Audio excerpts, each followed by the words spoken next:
Non-Americans of Reddit. What is the craziest rumor you heard about America that turned out to be true? Surfer dudes actually speak like that. Californians speak like that too. I really want to check something. In the movies, series, schools have a ton of extracurricular activities and clubs. Basketball, football, swimming, cheerleaders, chess, and a lot of more. How true is that? Also, how serious are those games between schools? Yes, that's real. The seriousness varies by geographic region. Where I'm at in Ohio, school sports are fairly lighthearted. But in Texas, high school football is very serious. My best friend is a teacher and runs a Pokemon card game after school club. Poke Club or something. He actually gets stipends from the school to run it. So he gets paid to play Pokemon after school. It's also the most popular club in the school, with a waiting list to get in. That people actually get attacked by alligators which got in their pools, specifically referring to Florida here. There are boa constrictors in Florida, as well. That Dolly Parton has her own theme park in Tennessee. I thought it was a joke. That woman is a saint. She has a book program for children where, once they are born, they will receive a free children's book once a month until they turn 5. That is amazing. I've got season tickets. We get them every year. Dollywood is the shit and the best way to kill time on a Sunday afternoon. Dolly Parton is a national treasure and single-handedly responsible for the economy and livelihoods of thousands and thousands of people in Sevier County. She also has a free program where she sends books to any child until they're 5 years old. Also, Dollywood has the fastest wooden roller coaster that currently exists. I am a fan. In case you couldn't tell, Dolly Parton is a national treasure.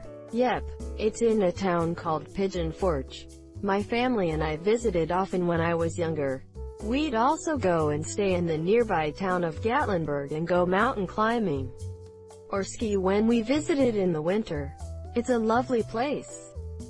I always thought that the Olive Garden in The Simpsons was just code for generic restaurant. I mean, you're still accurate in saying that. I am from Quebec, and when we went down to Boston for a school trip, I sneezed in public and heard 2 or 3 people say "bless you."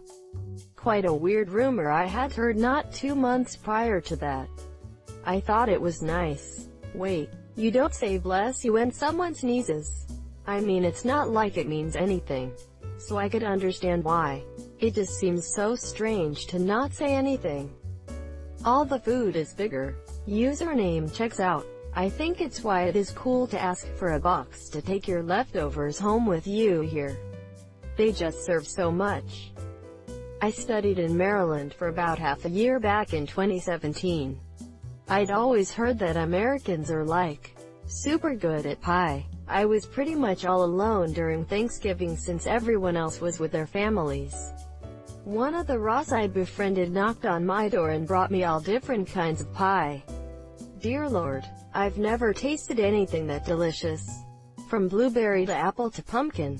Every single pie. They were all amazing. I am sorry to read that you were alone over the holidays. If I had known, you could have come to my place for dinner and homemade pumpkin pie.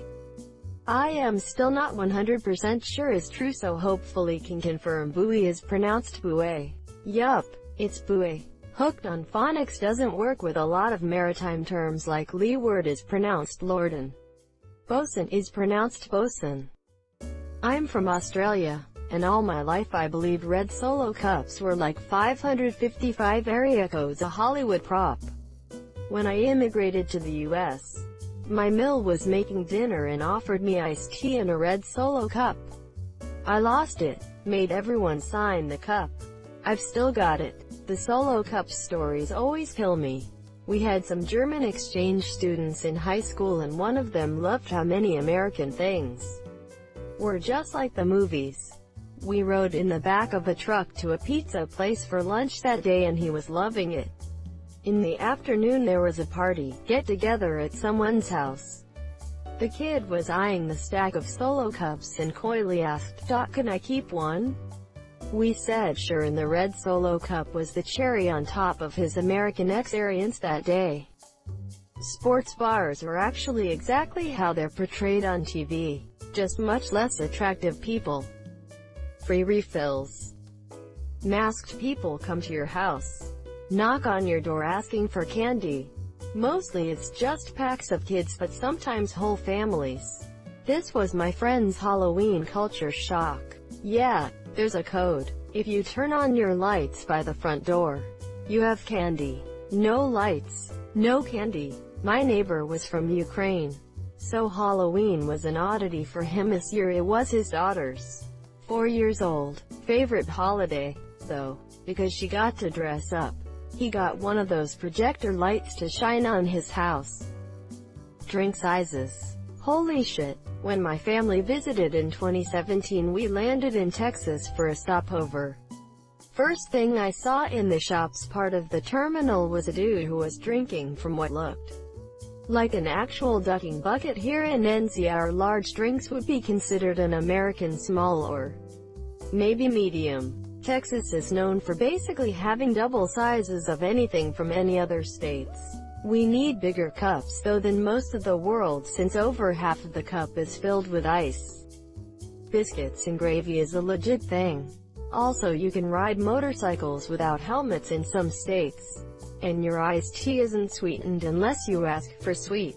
A good sausage gravy with sage and black pepper, with some good flaky biscuits, is one of the best Southern comfort foods, along with a cup of strong, sweet iced tea.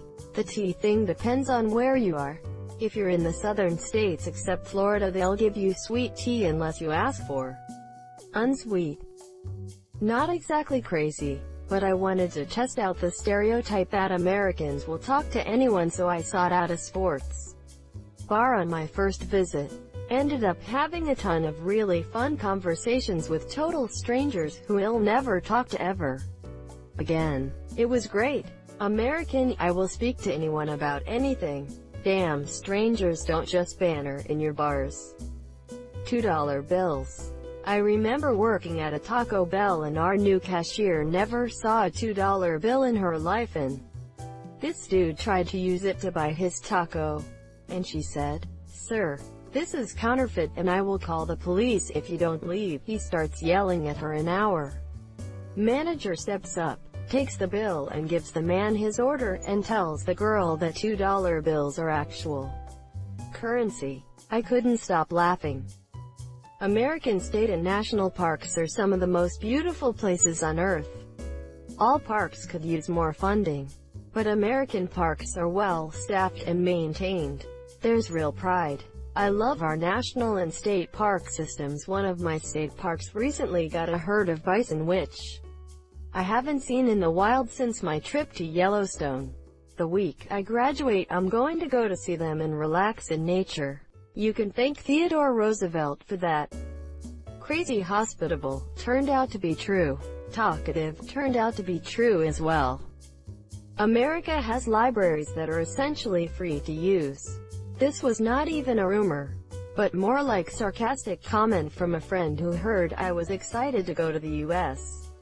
Because he knew what book nerds my entire family is. When I first arrived here 25 years ago, the first day of work at Newark, New Jersey, I walked out at lunchtime and saw the huge central library. The size boggled my mind, but I bravely walked in to check it out. The guy says, "Yup, show me your work ID for local address and you get a membership card." Me, "How much does it cost?" "I only own $80 total till I get my first pay." He bemused, almost laughing, "It's free. You don't pay anything." Me, after a brief recovery time from shock, "So how many books am I allowed to take home?" Expecting that to be a catch. Maybe I need to put down a security deposit for each book. He now positively enjoying himself. "How many can you carry?" That day I took home 30 books. Just being greedy, and quickly called my dad to tell him about it. For a guy who painstakingly would browse used bookstores in small-town India just to get his kids' great books to read. He was suitably amazed. He was puzzled if that would kill the bookstore business, because who'd buy if such free libraries existed? Till date, I remember the gratitude I felt that day for being able to come here. And when Dad visited some years later, I would drop him off at a library on my way to work and he'd be lost in it all day. Edit. Wow, a few hours of sleep and this has blown up. Guess it resonates with a lot of you. Thanks, y'all, for the plat. Gold and silver. I'm humbled. To address some of the comments. Yes, by take home, I meant borrowed. To return, carrying those books home has a story too. The librarian saw my dilemma and wanted to stick to his original "how many can you carry" comment and would not allow me to discard any. So went of and got me 2 large bags made of cloth canvas, like grocery bags. And when I lugged all that on the train back to New Jersey that evening, I had to walk home from the train station, no car, a mile away. Normally not bad, but with those books was tedious. A cop saw me and gave me a lift home. He loved my story about the library too. India today is slightly better, but as a kid in a small town, the only library I saw was at my school, where books were never allowed to be taken home. And there was this single shop where you subscribed to borrow some pulp fiction. The Asiatic Library in Bombay was big scene when I visited my cousins, but it had a wait list, I think of 4 years, because they couldn't handle too many members. I am always amazed at what all libraries offer. I took my parents for a AA movie showing once, set up as a once-a-month thing for seniors, and they were shocked that it was free. And they were giving cookies and stuff too. Along with pleasant company, my girls have learned to love the library as much, and probably have read more books than most kids at school. My daughter won an award for some accelerated reading, and, at age 9, gave a speech about the impact of libraries for her, and how much your dad and grandpa loved them. Is your thank you. Libraries and librarians.